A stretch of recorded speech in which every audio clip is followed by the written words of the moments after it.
검찰, 감찰과 공수처의 교감. 이례적이고 좀 오묘하고 공교로운 일이 발생했습니다. 대검에는 대검 감찰부가 있습니다. 대검 산하에 있는 의혹들에 대해서 감찰을 하는 부서입니다. 그런데 이 대검 감찰부에서 윤석열 검찰총장 시절 그 당시 전 대검 대변인의 휴대전화 폰을 압수해서 포렌식을 하게 됩니다. 그런데 본인의 참관 없이 포렌식을 진행하게 됩니다. 그런데 마치 공교롭게 대검 감찰부가 그 폰을 확보하자마자 공수처가 대검 감찰부를 압수수색해서 일각에서는 공수처가 필요한 걸 대검 감찰부를 통해서 짜고 친 것 아니냐라는 의혹의 목소리도 오늘 제기되고 있는 상황입니다. 함께 보시죠. 대검 공수처 사전 교감 의혹. 자, 대검 감찰부가 지난달 29일 윤석열 총장 재직 당시 고발 사주 의혹 진상조사 명목으로 대검 대변인 전 대변인이죠.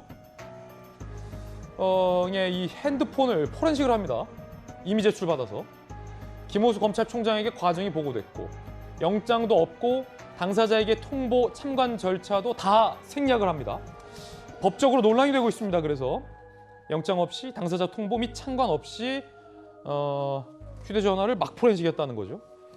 그런데 여기까지면 논란이 안 될 텐데 공수처가 그 이후에 대검 감찰부를 압수수색하고 저 포렌식 자료를 가져가는 일까지 취재가 됩니다. 결국 윤석열 캠프에서는 윤석열을 흠집내기 위해서 대검과 공수처가 교감하에 불법적이고 추악한 관권 선거와 언론 검열과 사찰한 거 아니냐라고 반발하고 있고요. 윤석열 검찰총장 당시의 권 대변인은 헌법상 영장주의 원칙과 절차적 정당성이 심각하게 훼손됐다. 언론 자유까지 침해한 엄중한 사안이다라고 반발하고 있는 사안입니다.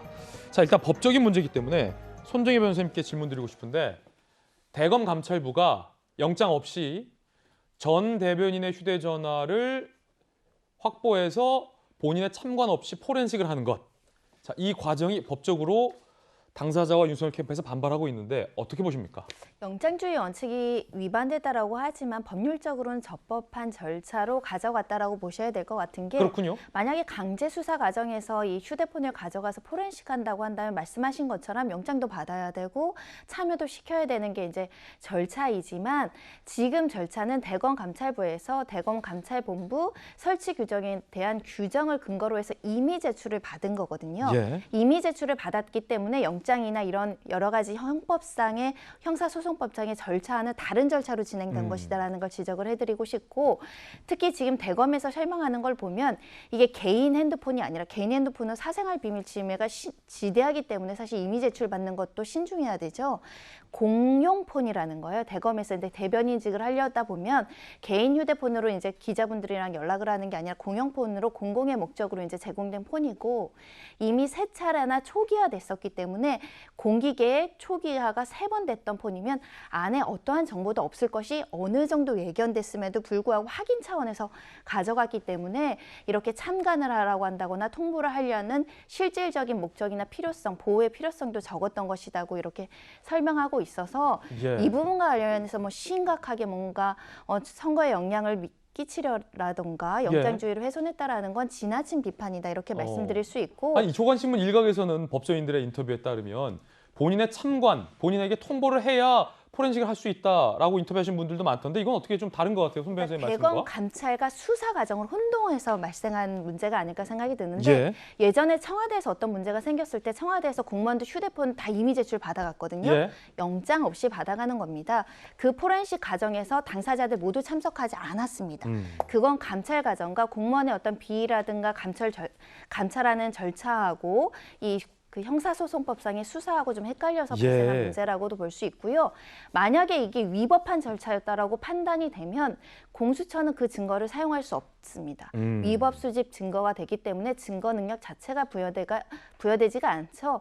그렇기 때문에 이게 지나치게 영장주의를 위반해서 뭔가 적법하지 않게 강제로 자료를 가져갔다 이렇게 볼 만한 사안이 아니고 또 결과론적으로 보더라도 그 휴대전화에는 이미 초기화가 3번 돼서 아무것도 없었고 그걸 알고 진행한 이미 제출 형식이라고 하다 보니까 뭐 억측은 좀 삼가야 되는 게 아닐까 그런 생각이 듭니다. 예. 다만 이 사건이 그러면 왜 이런 절차를 통해서 무엇을 수사하기 위해서 또는 무엇을 감찰하고 무엇을 돌아보기 위해서였는지를 환기시켜드리면 얼마 전에 윤석열 후보의 장모와 관련해서 그런 변호인 의견서 같은 문서가 대검에서 나왔죠. 그래서 일각에서는 왜 공권력이 이 한 사인의 변호를 위해서 이런 문건을 작성하느냐라는 보도가 따르자 윤석열 후보 측에서 이건 평상시에 대검에서 하던 역할이다라고 이야기를 했는데 이게 맞는 것인지 아니면 공권력을 사용해서 개인의 사적인 이익을 도모하거나 윤석열 후보의 일가를 도와주기 위해서 일부의 수사력이 부적절하게 사용됐는지는 당연히 대검에서 감찰해야 되는 사안이다라고 예. 해석이 됩니다. 손정희 변호사님의 친절한 설명 들어봤습니다. 들으셨듯이 논란은 공수처가 이 핸드폰이 확보되자마자 되고 나서 대검 감찰부를 압수수색하면서 결과적으로 그 자료를 가져가게 돼서 마치 공수처가 윤석열 총장 당시 대검 대변인의 핸드폰을 포렌식한 결과가 이어졌다라는 겁니다. 김소영 교수님, 이게 사실 가장 큰 논란인데 어떻게 보십니까? 사실 아까 손정혜 변호사님 말씀하신 것처럼 감찰하고 수사는 다르다고 생각이 듭니다. 감찰은 어쨌든 공용폰을 이미 제출받아서 뭐 조사를 할 수 있는 문제인데 문제는 말씀하신 것처럼 얼마 안 있어서 공수처가 대검 감찰부를 압수수색하면서 그 자료들을 다 가져갔잖아요. 공수처가 수사해버리게 된 거다. 그렇다 보니까 아마도 이제 공수처 이제 심증이 가는 거죠. 공수처가 실제로 영장을 발부받아서 그런 폰들을 다 포렌식하려면 예. 영장이 안 나올 수도 있고 영장이 나온다 하더라도 굉장히 제한적인 조사밖에 할 수 없을 거 아닙니까? 왜냐하면 공수처가 최근에 체포영장, 구속영장 다 기각됐던 적이 있잖아요. 지금 안 그래도 공수처가 너무 무리하게 고발사주 의혹을 파느라고 지금 수사가 완전히 되지도 않은 상황에서 체포영장, 구속영장 같은 것을 쳐서 기각된 것이 아니냐는 지금 비판에 지금 직면해 있잖아요. 예. 그렇다 보니까 이런 식으로 우회해서 대검 감찰부에서 적법하게 이미 제출을 받은 공용폰을 포렌식하고 그것은 이제 법적으로 저촉은 되지 않죠. 대신에 공수처에서 이제 그것을 곧 이제 압수수색함으로써 그 예. 결과를 결국 가져가 버리는 그러니까 심증만 있는 겁니다. 사실 이게 구체적으로 그 공수처와 대검 김 교수님의 사이에 개인 생각은 뭡니까? 대검과 공수처가 교감했다라고 보세요? 아니면 우연의 일치라고 보세요? 개인적 견해예요? 근데 개인적으로는 어느 정도 교감이 있지 않았을까 하는 생각은 저는 개인적으로는 합니다. 그럼 안 되는 거 아니에요? 안 되는 거죠. 그런데 이제 물론 심증일 뿐이고 물증이 없기 때문에 제가 확언할 수는 없는데 어떻게 그렇게 공교롭게 대검이 그런 식으로 감찰한 것을 바로 압수수색할 수 있는지 그 부분에 대해서 조금 해명이 필요한 것 같아요. 저 같은 심정을 갖는 사람들이 있으니까. 알겠습니다. 김소영 교수님의 개인적 견해라는 말씀 드리겠고 대검과 공수처의 입장도 들어봐야겠죠. 모두 부인했습니다. 먼저 대검은 이번 포렌식은 진상조사에 엄격히 한정을 실시한 것, 어떤 의도도 없다. 공수처도 형법적으로 휴대폰 내용물 확보 위해 관련 자료 넘겨받았을 것이라는 보도 내용은 아무런 근거 없는 억측이다라고 양쪽 모두 다 부인을 했습니다. 여러분은 어떻게 생각하십니까? 공수처가 체포영장도 기각된 거 있고 구속영장도 기각된 적이 있었습니다. 수사에 필요한 윤석열 검찰총장 당시 대변인의 핸드폰을 우회적으로 소위 쿠션을 두고 가져간 거냐? 아니면 우연의 일치냐? 여러분의 생각 어떻습니까? 두 분의 의견도 좀 궁금합니다. 먼저 이영수 의원님. 뭐 누가 보아도 하청 감찰이죠. 하청 감찰입니다. 저거는 공수처에서 대검 감찰에다가 그 자료를 이제 구하도록 한 거죠. 공수처가 직접 하면 아까 교수님 말씀하신 대로 영장이 안 나올 수도 있고 그다음에 뭐 시간이 많이 걸릴 수도 있고 제한적일 수 있는데 감찰부는 뭐 다 할 수 있거든요. 그래서 근데 사실 감찰에서도 우리나라가 이제 인권 중요하시 생각하기 때문에 원래는 참관인 그 당사자들 앞에 두고서 제한적으로 단어 넣어가지고 포렌식하는 것이 맞는데 사실 감찰 규정은 뭐 수사 규정처럼 인권 보호를 위한 그런 장치들이 아주 의무 사항은 아니거든요. 그래서 저 자료가 공수처가 방대한 자료를 좀 쉽게 얻어내려는 그런 꼼수로 대검 감찰을 이용했다라고 저는 보고 있고요. 아니면 대검 감찰에서 갑자기 그 공용 휴대폰을 감찰할 이유가 없어요. 왜냐하면 그 휴대전화기는 여러 대변인들이 쓰던 공용 휴대폰입니다. 그 과거 사람들도 썼고 현재 사람이 쓰다가 현재 대변인은 그걸 안 써요. 초기화시켜 갖고 그냥 공기계로 두고 있는 거거든요. 근데 포렌식하면 내용은 나옵니다. 그러니까 과거에 어떤 그 대변인이 통화했던 문자했던 그런 기억이 나오는 거죠. 그래서 지금 일부 기자들도 나 예전에 대변인하고 통화 많이 했고 거기에 뭐 민감한 내용들도 있고 막 그런데 왜 당신들이 마음대로 하냐 지금 대검 감찰에다가 항의를 막 하고 있거든요. 예. 그래서 저거는 사실 법망을 우회해서 법을 잘 아는 공수처가 법망을 우회해서 사실은 국민의 인권이라든지 이런 것들을 고려치 않고 뭐 영장주의라든가 이런 거 다 뭉개고 한 행위이기 때문에 저 이번에 저런 거는 반드시 짚고 다시는 이런 일 있지 않도록 해야 될 것 같습니다. 자, 이거 공수처 하청이다라는 이양수 의원님의 의견, 전재수님 의견도 궁금합니다. 이양수 의원님 말씀은 그 상식적으로 좀 이해 불가능한 이야기입니다. 왜냐하면 대검찰청이 공수처의 무슨 하청기관, 그건 대검 공무원들이 이야기 들으면 큰일 날 이야기입니다. 저는 지금 그다음 문재인 정부에서는 검찰이 그렇게 됐죠. 규모에서 문재인 정부에서 검찰이 그렇게 됐으면 오늘날 윤석열 후보와 같은 사람 나오지가 않죠. 그러니까 이제 국민의힘은 계속해서 문재인 정부에서 검찰을 장악했다 그러는데 장악했으면 오늘날 윤석열 후보가 국민의힘 대선 후보가 됐겠습니까? 그러니까 예. 말이 안 되는 말씀이라는 걸 드리고요. 손정혜 변호사님 말씀을 조금 전에 아주 잘 하셨지만 공수처는 법을 아는 사람들입니다. 법을 아는 사람들이 위법적으로 불법적으로 취득한 증거라든지 이런 것을 법정에서 사용할 수 없다는 것은 누구보다도 잘 압니다. 그런데 불법적으로 대검하고 공수처고 짜고 치고 이렇게 해가지고 이 증거를 가져간다. 그것은 말이 안 되는 것이죠. 너무 과하게. 그러니까 우리나라 이제 형사사법 시스템 자체를 그것 자체로 좀 존중해 줄 필요가 있는데 너무 정치적 유불리에 따라서 이 정쟁의 한복판으로 사법기관을 계속해서 끌어들이면은 좀 이제 문제가 좀 있다 이 말씀을 드리고요. 그리고 또 한 가지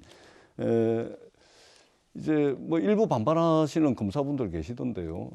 일반적으로 우리가 검찰의 문제점 중에서 우리가 피의자들, 일반 국민들이 피의자들이 됐을 때 강압 수사, 별건 수사, 먼지털이식 수사, 인권 마지막 인권에 보루해야 될 검찰이 인권 보호는 안 하고 이런 식의 수사를 한다는 비판을 많이 들어왔습니다. 그런데 그러한 역사는 이제 모른 채 하고 본인들 문제, 검사 자신의 문제로 왔을 때는 마치 이게 영장주의가 훼손됐다 이렇게 과하게 비판하는 것은 그동안 검찰에 대해서 국민들이 가지고 있던 불신은 전혀 모른 채 하고 자기들 문제에 대해서는 엄격한 법리를 내세우는 것은 좀 이해하기가 좀 어렵다 이 말씀을 드리고 그다음에 공수처하고 대검이요 어떤 하나의 사안에 대해서 수사를 할 때는 협조를 하는 겁니다.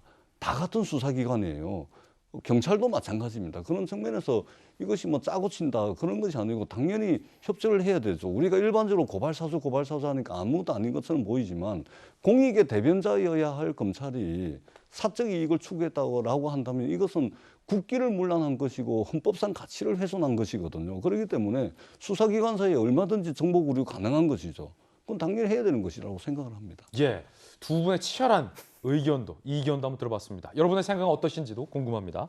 그런가 하면 검찰의 대장동 수사에 차질이 빚어질 것으로 보입니다. 그 이유가 다름 아닌 코로나 확진 때문이다라는 보도가 나왔습니다. 이거 어떤 소식일까요? 손정혜 변호사님, 아니 무슨 소리입니까 도대체?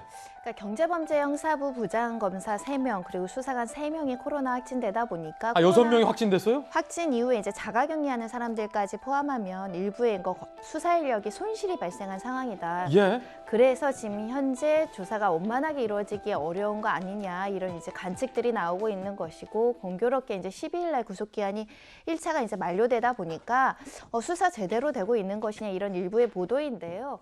크게 걱정하시지 않으셔도 됩니다. 왜냐하면 딱 검사가 3명만 있는 게 아니고 예. 대규모의 수사팀이 움직이고 있기 때문에 자가격리 와중에도 SNS나 인터넷이나 메일로 이제 보고 받으실 수 있고 상황을 파악할 수 있고 수사 지휘를 내릴 수 있는 상황이기 때문에 코로나 확진 때문에 수사가 전면 보이콧이나 뭐 중단된다 이렇게 보기엔 좀 어렵다 이렇게 보셔야 될 것 같고요.